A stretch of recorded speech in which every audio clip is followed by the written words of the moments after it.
મકાન ધરાશાયી નડિયાદ મરીના રોડ ઉપર આવેલા સુલતાન પાર્કમાં મકાનનો સ્લેબ ધરાશાયી થતા ઘટના બની છે।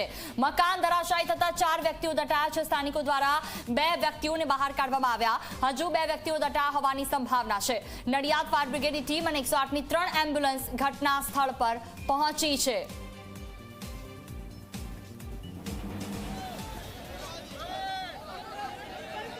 મરીડા ભાગોર વિસ્તારમાં આવેલ જે સુલતાન પાર્ક સોસાયટી છે, સુલતાન પાર્ક સોસાયટીમાં એ જે મકાન છે તે ધરાશાયી થયું છે। નિર્માણાધીન મકાન જે બની રહ્યું હતું તેનો સ્લેબ અચાનક તૂટી પડતા અહીંયા આગળ અનેક લોકો દટાયા હોવાની આશંકા છે। હાલ અત્યારે ઘટનાની જાણ થતાં જ નડિયાદ ફાયર બ્રિગેડની ટીમ અને 108 ઘટના સ્થળે આવી પહોંચ્યા છે। હાલ અત્યારે રેસ્ક્યુ કામગીરી હાથ ધરવામાં આવી છે અને અમુક લોકો ફસાયા હોવાની માહિતી છે। 2 વ્યક્તિઓને હાલ અત્યારે બહાર કાઢી અને હોસ્પિટલાઇઝ કરવામાં આવ્યા છે, જ્યારે અન્ય લોકો ફસાયા છે તેની અત્યારે તપાસ કરવામાં આવી રહી છે। જે લોકો ફસાયા છે તેના માટે નડિયાદ ફાયર બ્રિગેડ દ્વારા હાલ અત્યારે રેસ્ક્યુ ઓપરેશન શરૂ કરવામાં આવ્યું છે।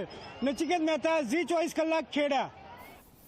તો મકાન ધરાશાયી થતા 4 વ્યક્તિ દટાયા છે। સ્થાનિકોએ 2 વ્યક્તિઓને બહાર કાઢ્યા અને અચાનક આ સ્લેબ ધરાશાયી થઈ ગયો। ઝી 24 કલાક પર એક્સક્લુઝિવ દ્રશ્યો કે જ્યાં આસપાસના લોકો પણ મદદ માટે દોડી આવ્યા હતા। 108ની ટીમ પણ ત્યાં હાજર હતી। હજી કેટલા લોકો દટાયેલા છે તેને લઈને માહિતી સામે આવી રહી છે। અત્યાર સુધી 4નો આંકડો સામે આવ્યો, જેમાંથી 2 વ્યક્તિઓને બહાર કાઢવામાં આવ્યા છે।